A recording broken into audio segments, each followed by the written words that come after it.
दोस्तों आज हम आपको दिखाएंगे इंसान और जानवरों के बीच हुई दोस्ती की वीडियो, जिन्हें देखकर आप भी बोलोगे क्या बात है। इससे पहले कि आप वीडियो में खो जाएं, सब्सक्राइब वाला बटन जरूर दबा लें ताकि हमारी आने वाली कोई भी वीडियो मिस ना करें। मुझे नहीं लगता आपने कभी इंसान और मछली की दोस्ती की बात सुनी होगी, लेकिन आज हम आपको दिखाएंगे एक ऐसा इंसान जिसने एक मछली की मदद की और बाद में उन दोनों के बीच दोस्ती हो गई। यह घटना जापान की है, जहां पर एक स्विमर नाकामुरो तैराकी के लिए समंदर में जाता है और वहां पर एक मछली को चोटिल पाता है। उसके लिए समंदर में तैर पाना बहुत ही मुश्किल हो रहा था और इसी कारण वो खाना भी नहीं खा पाई और काफी दिनों से भूखी थी। लेकिन जब नाकामुरो ने उसे देखा, उसे खाना खिलाया और उसको ठीक होने में मदद की। यह सिलसिला लगभग 18 दिनों तक चला। बाद में वो मछली ठीक हो जाती है, साथ ही उसकी नाकामुरो से काफी अच्छी दोस्ती भी हो जाती है।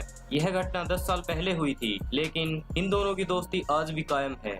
वैज्ञानिकों ने भी इन दोनों के ऊपर काफी तरह की रिसर्च किए और आखिरकार उन्होंने भी यही माना कि यह एक सच्ची दोस्ती है जो दिल से बनाई गई है।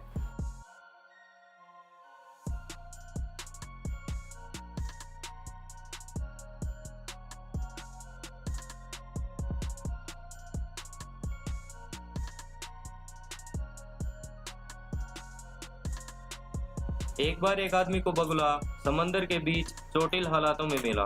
उसने उसकी मदद करने की सोची और उसने उसे अपनी नाव में बैठाकर अपने घर ले आया, जहां पर वह उसके घाव को देखता है और वह पाता है कि उसका एक पंख चोटिल है, जिसके कारण वह उड़ नहीं पा रहा है। वह आदमी बगुले को अपने घर पर ही रखता है और उसका इलाज करता है। जब उसका पंख ठीक होने लगता है तो वह आदमी उसे उड़ाने की कोशिश करता है, लेकिन जब उससे उड़ा नहीं जाता तो वह इस तरह से उसकी मदद करता है और देखते ही देखते कुछ ही दिनों में वह उड़ना सीख जाता है। पहले तो वह आदमी सोचता है कि यह बगुला अब उड़ते ही अपने झुंड में चला जाएगा, लेकिन वह वापस आता है और उस आदमी से प्यार करता है। दोस्तों, ऐसे बहुत ही कम लोग होते हैं जो निस्वार्थ भाव से किसी की मदद करते हैं। कुछ समय बाद वह आदमी फिर से समंदर में जाता है, लेकिन अब की बार उसकी बोट का एक्सीडेंट हो गया और वह मारा गया। अमेरिका में मार्टिन नाम का यह आदमी हर रोज सुबह वॉक के लिए जाता था, लेकिन एक दिन वह एक बतख को कुछ खाने के लिए देता है। अगले दिन जब वो वॉक कर रहा होता है तो वो देखता है कि वही बतख उसके पीछे पीछे वॉक कर रही है। काफी दिनों तक यह साथ साथ यूं ही चलते हैं और वो एक दूसरे के साथ चलना पसंद भी करते हैं। कुछ दिनों बाद मारिया, जो कि उस बतख का नाम था, मार्टिन का काफी ज्यादा ख्याल रखने लगती है। अगर उसके पास कोई आता है तो वह उसे दूर भगा देती है, लेकिन एक जू वाले वहां घूम रहे सभी जानवरों को उठाकर जू में ले जाते हैं। लेकिन मार्टिन का मैरी बिना मन नहीं लगता, तो वह उसे मिलने के लिए जू में ही चला जाता है। वहां मारिया उसे देखकर उसके पास आती है और मार्टिन उससे मिलने के लिए अब हर रोज जू में जाने लगता है।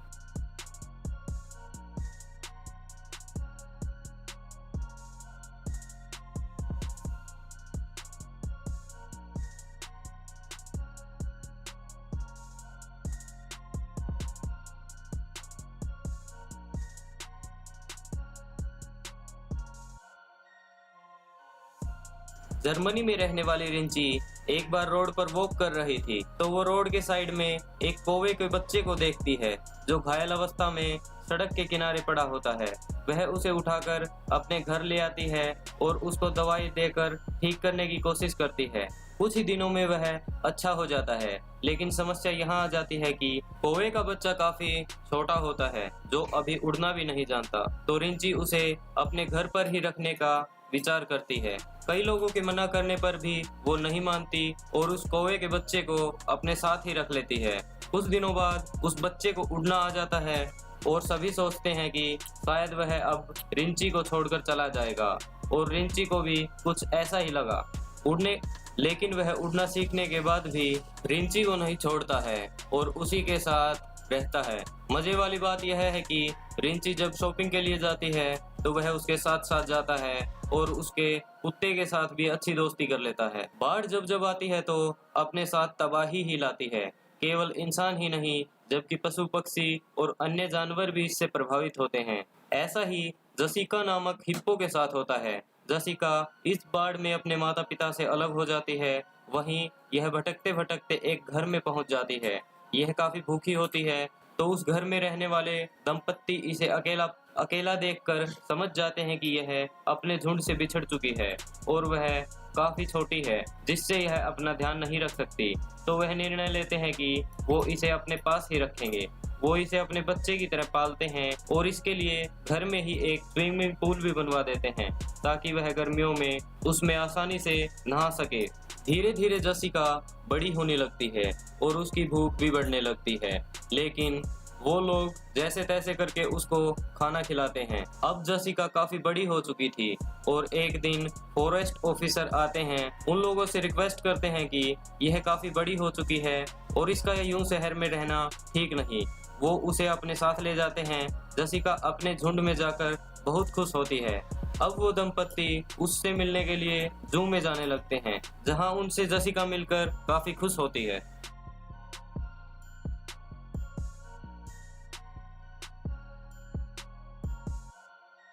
एक बार क्रोन नाम के आदमी ने भालू को पालना शुरू कर दिया, क्योंकि वह अक्सर जू में घूमने जाया करता था, जहां काफी सारे जानवर थे।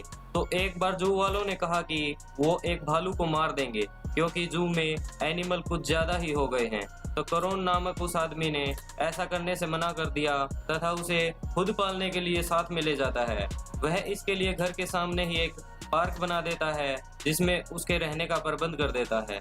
कुछ दिनों बाद इन दोनों की काफी अच्छी दोस्ती हो गई। जब क्रोन की शादी हुई तो उसकी शादी में भालू भी गए थे।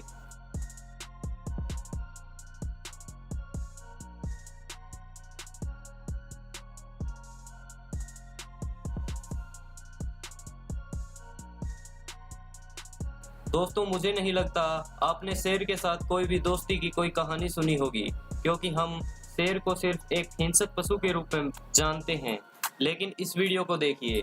रदरफोर्ड नाम के इस आदमी ने एक शेर को बचपन से ही अपने बच्चे की तरह पाला, जिसका नाम कैरा था। कैरा अपने मालिक को बहुत प्यार करता था और रदरफोर्ड भी उसका पूरा ख्याल रखता था। लेकिन किसी काम के चलते रदरफोर्ड को इस शेर से दूर होना पड़ा और वह जब वापस आता है तो सब सोचते हैं कि अब तक तो वो शेर इसे भूल चुका होगा, लेकिन वह अपने मालिक को देखकर कैसे करता है आप खुद ही देख लीजिए।